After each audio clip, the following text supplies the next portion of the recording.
88% от жените, които използват този дневен крем поне 14 дни, казват, че кожата им е по-хидратирана, по-гладка и по-спокойна през целия ден.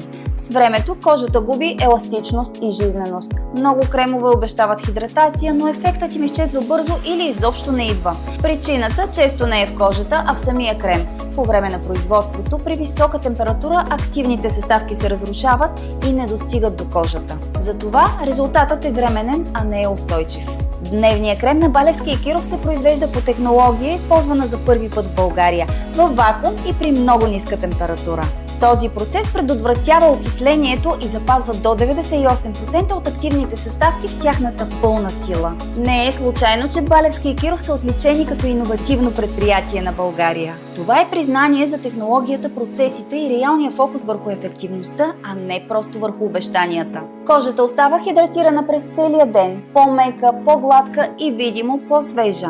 В сайта на Балевски и Киров има над 8000 реални отзива с снимки и средна оценка 4,93 от 5. И най-важното, ако не си доволна от резултата, Балевски и Киров връщат парите. Без въпроси, без условия, без риск. Провери за наличност от линка в описанието.